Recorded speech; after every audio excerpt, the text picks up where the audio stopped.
Welcome to this podcast and YouTube of 3 Minute Therapy Podcast. And by way of introduction, I'm Dr. Michael Edelstein. I'm a clinical psychologist working exclusively remotely these days. And I'm author of 4 books, including the best-selling 3 Minute Therapy. I do rational emotive behavior therapy, as does my colleague here, Kevin Benbow, is also an REBT therapist. Kevin, did you want to add anything else about yourself? Not really. I'm located in Yuma, Arizona, and my practice is entirely virtual. I see people in both Arizona and New Mexico, and if you live in Arizona, I probably take your insurance unless you have Medicaid or Access, as we call it here, or Medicare. Okay, very good. And the subject of all our podcasts, 3 Minute Therapy Podcast, is REBT, Rational Emotive Behavior Therapy.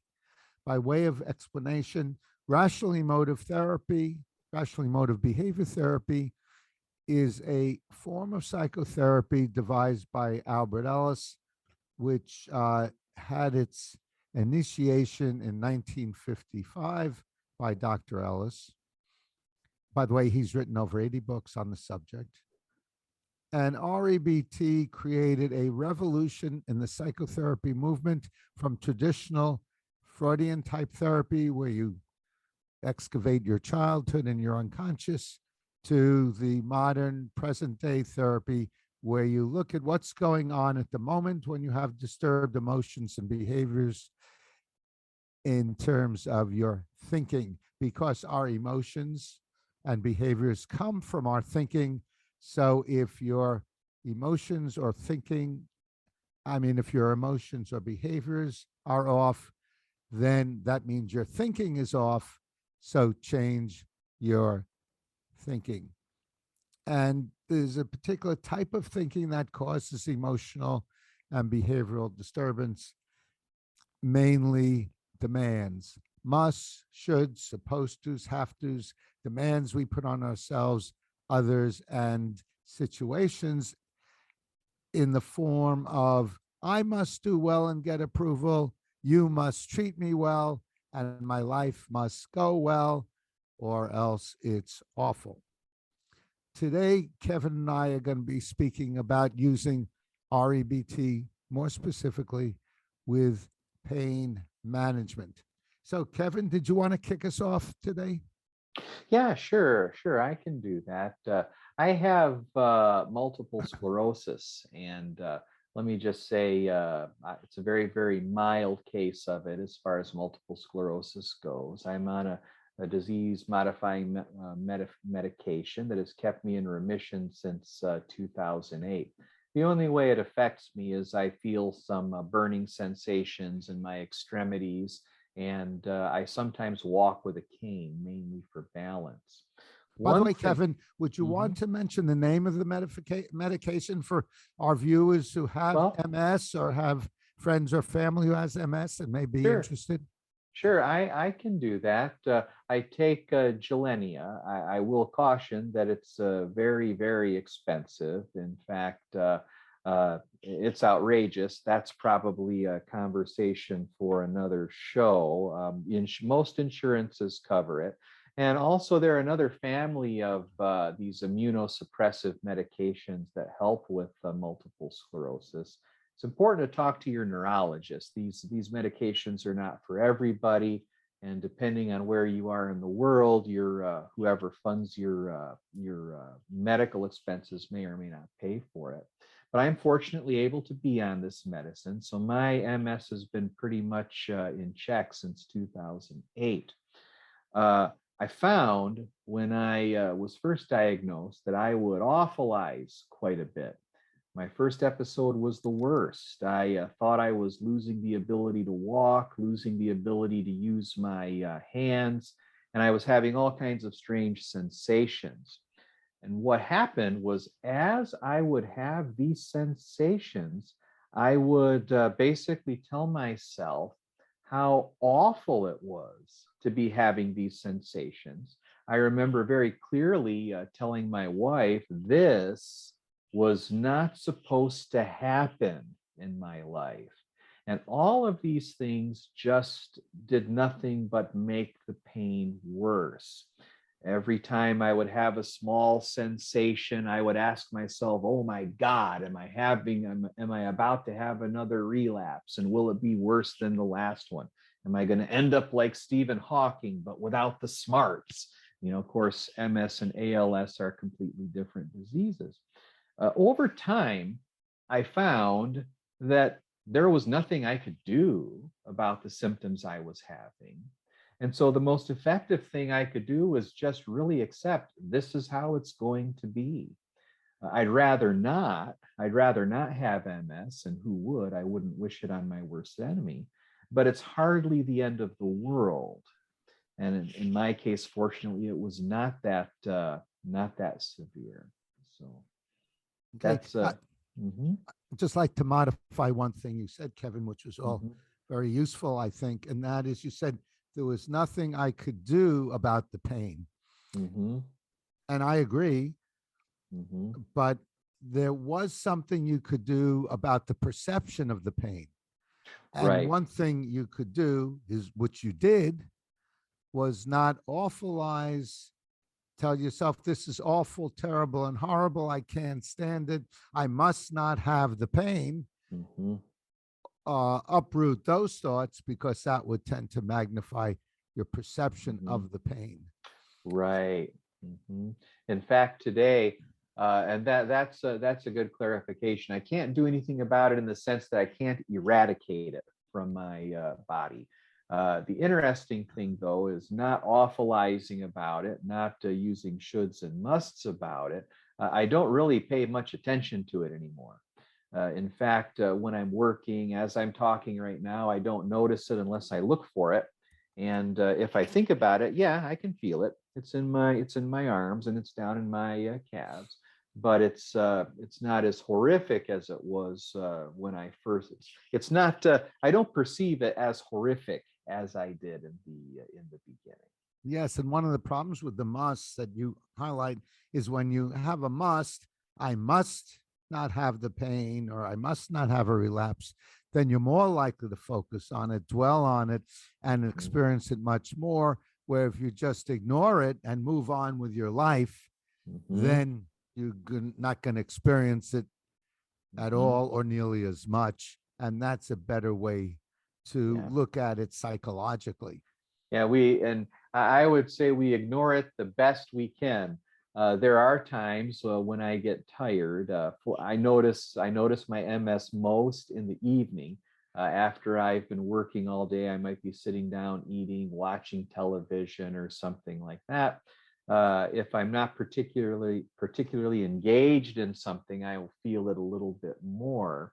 But so I would say it's more of a distraction. It's more of a we ignore it as much we can. Now, I've worked with other clients who are in a lot worse pain than I am. People who have had spinal cord injuries. These folks are truly suffering a lot more than I am, but the basic principle is still the same: is to mitigate the pain by using distraction, by anti-awfulizing, and by challenging and modifying the shoulds and the musts about it. Yes, yes. And Mhm. speaking of the shoulds and musts, let me suggest some other shoulds and musts clients of mine have had that have made it worse, and fairly common ones with pain. One is, I must not have a relapse. If I do, it'll be awful. It must not get worse. I must have a guarantee that it won't. I must know why I have the pain. So I've had clients who have endlessly searched to find out why they have the pain, when they could have used much of that time to better effect by accepting the pain, as you have largely done with your MS. Mhm. And also, there's often a demand for guarantees in there. I must have a guarantee it won't be worse. So again, another must will tend to make it worse. Were you going to say something, Kevin? Yeah, the whole thing also reminds me of people that have somatoform disorders or somatic symptom disorder. The basic idea for those that don't know is that a person has physical symptoms. The physical symptoms are real. They're not psychosomatic, so to speak. They're having real physical pain that doesn't have a medical explanation. And what happens is these sensations tend to pop up in different parts of the body, and they hyper focus on the symptoms and make a really really big deal out of them, catastrophize that something horrible is going to happen, and quite often by teaching them not to scan their bodies or to distract themselves from scanning, we can help them not feel the or make such a big deal about the sensations they're having. If they're painful, sometimes pain, in my personal opinion, pain can get to a certain threshold where it's very difficult to ignore. And then it becomes a matter of accepting that this is going to be how my life is. And I'm going to do my darndest not to make it worse by not awfulizing about it and telling myself that it mustn't be that way. Yes, and there are also um, things you can do that might actually lessen the pain, such as painkillers. Mhm, There's over-the-counter painkillers and there are prescription mhm, painkillers. There are drug painkillers. CBD helps some mhm, people with pain, or THC. There are other things like that mhm. you can look into. Hmm. And just like in California, here in Arizona, we do have medical marijuana, and it has been of benefit to a lot of people. The caution that I would throw out there with that is a lot of people use well, at least in my experience, a lot of my clients appear to use their medical marijuana card more as an excuse to be able to smoke marijuana legally than to use it for anything else. Here in Arizona, it's supposed to be just for pain. In California, I'm familiar with your laws over there, Michael, because my kids used to run a medical marijuana co-op, and you can get a card over there for just about anything. So, Yeah, mhm, yeah.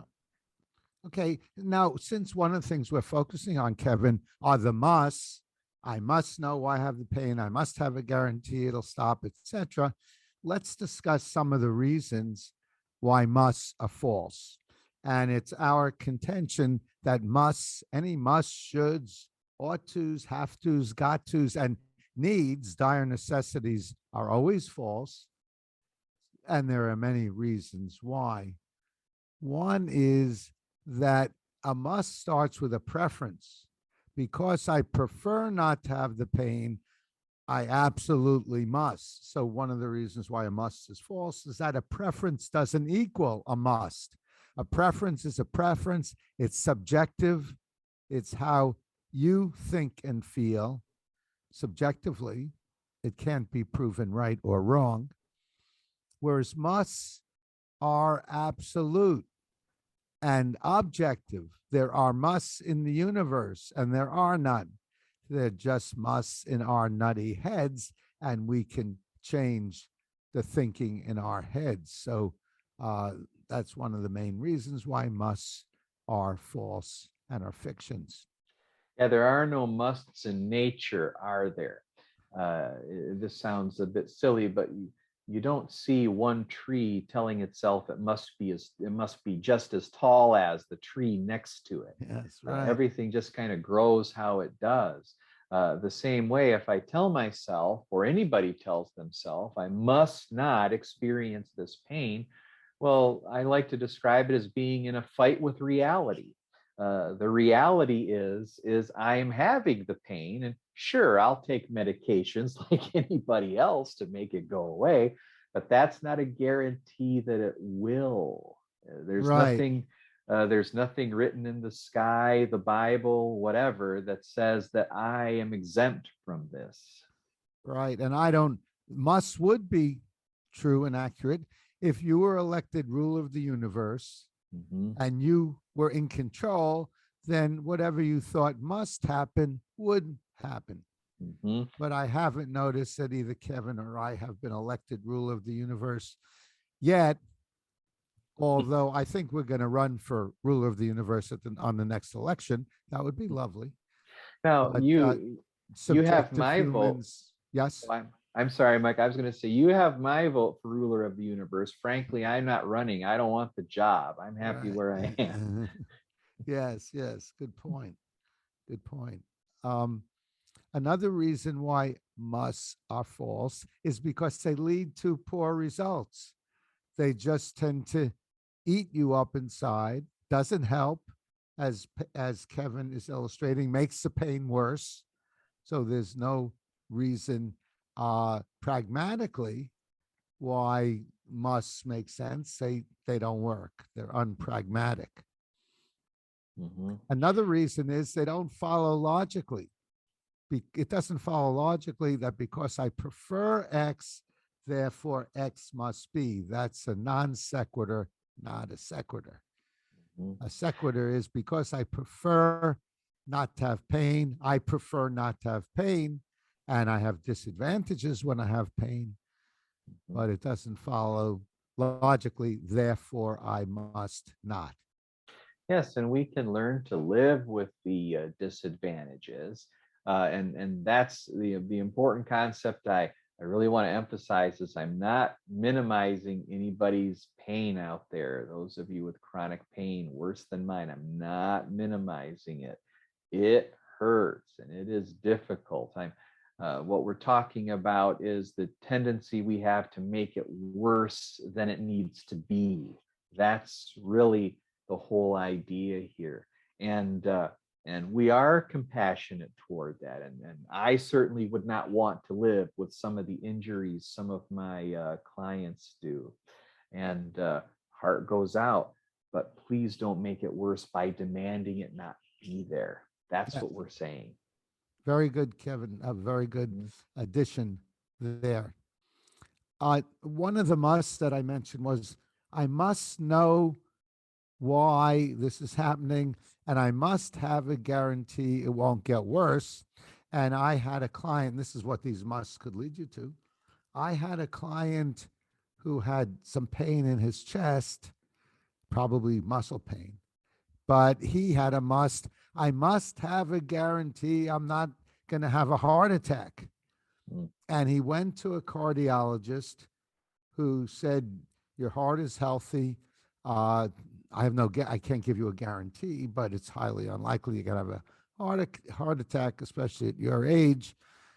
But he wouldn't, the cardiologist wouldn't give him a guarantee. So he went to another cardiologist to get a guarantee. And he went to about three different cardiologists to get a guarantee that he wouldn't have a heart attack. But there are no guarantees.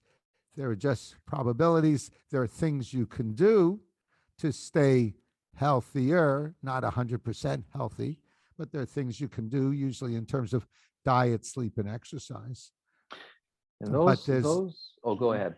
but Mhm. you're not going to get a guarantee or certainty of anything in life. Just as musts and shoulds are fictions, so is certainty and guarantees. They don't exist. We live in an uncertain universe.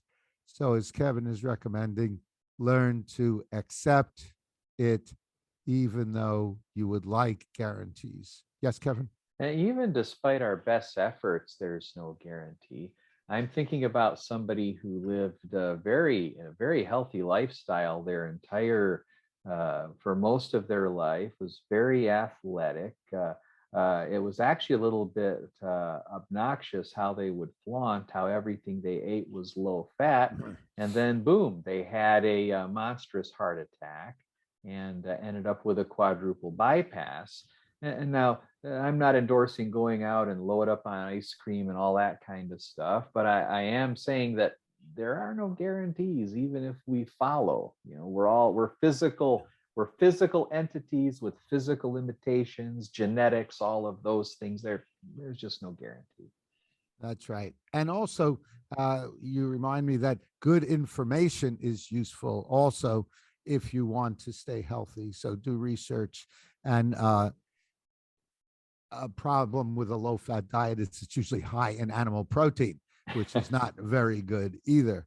So, but that's another subject. So I'll conclude on that note. And Kevin, was there anything you want to say in terms of final words? No, not really anything more than I've already said. The important thing is, well, one thing I will point out is all of us are getting older. Everybody who's watching this podcast is getting older.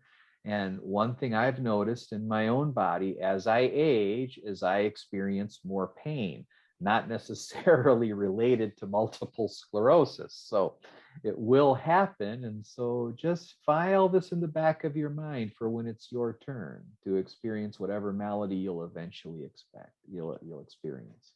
Right. Or your loved ones will Right. experience. Mm-hmm. Right. Mm-hmm. Okay. Very good. Thank you very much for participating, Kevin. That was very valuable.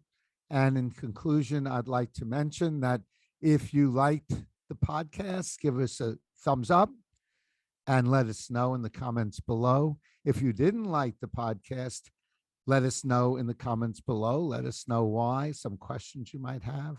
If you'd like to be a guest on the 3 Minute Therapy podcast to discuss a problem or a problem with a client, Kevin and I will be happy to help you with both of those. And I'll also invite you to recommend guests and contribute to Patreon to help support us.